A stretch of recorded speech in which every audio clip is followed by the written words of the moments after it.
Right, there's so much information on the internet and in the magazines and all over the place about how to catch carp, but there's never too much information on how we treat a carp once we've got one on the bank, once we've netted a fish.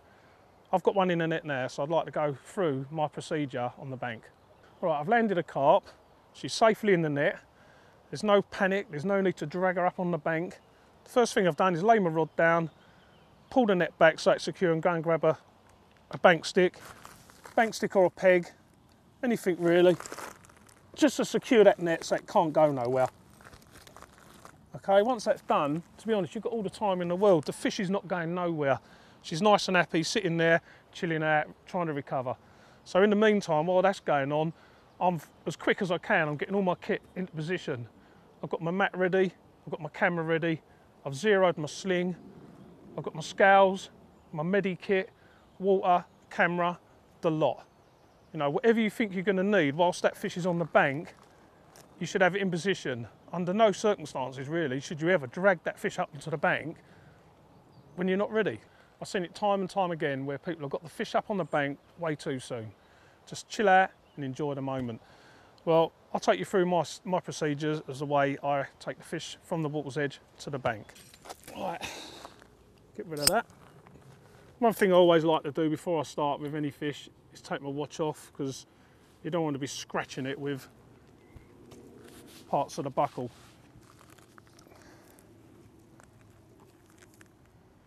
One thing I have seen a lot of also is the fish is still hooked and the line's going into the net. People roll up the net and they tighten the line up as they're rolling it, and then when they go to lift the fish out of the water, it literally rips the hook out of their mouths. So to take all that tension away from the hook link, especially on like on my zig where I can do this, what does it matter to just bite your hook link? I mean, you've only got to tie a new one on later anyway, so why not bite your hook link off? That gives the fish a little bit more freedom in the net.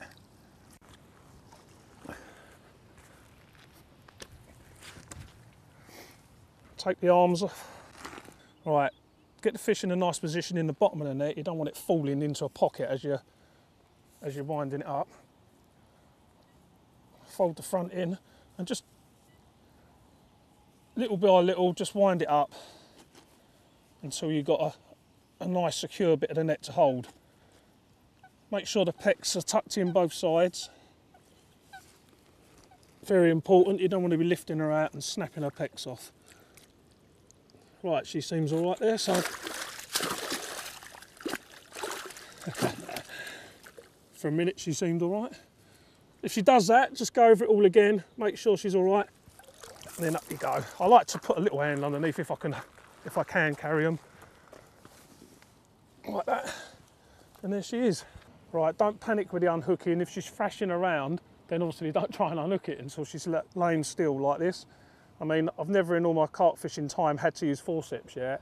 You know, basically you just gently pop the hook out, try and leave minimal damage possible. Like, if it's hard and you're struggling with it, then put it back in the retainer and go and get some help or someone to do it for you.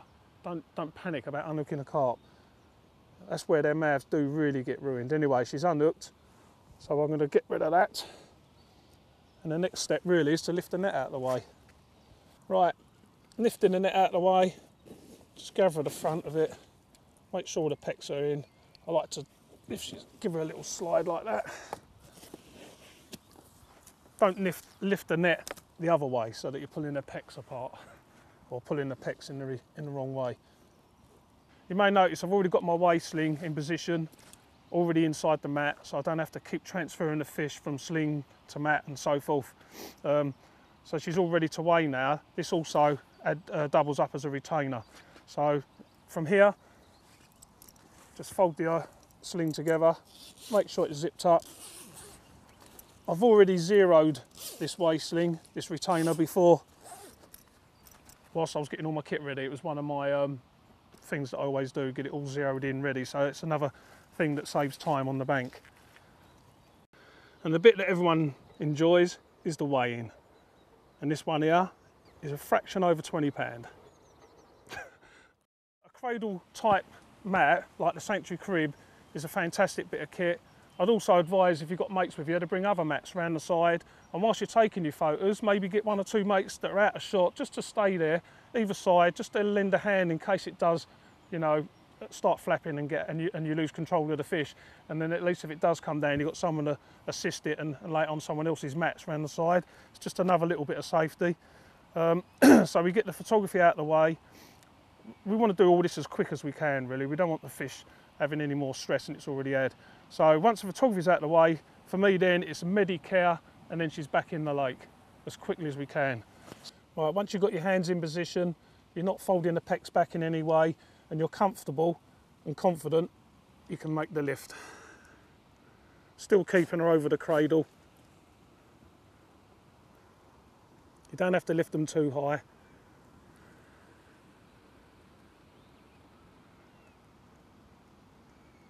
And a big smile.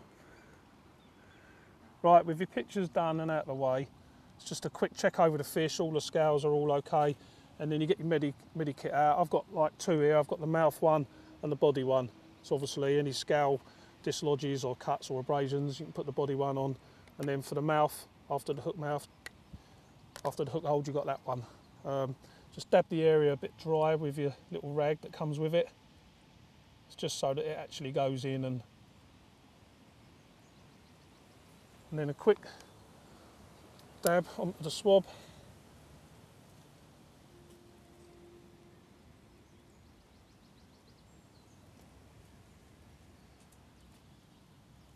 A little bit inside. There you go.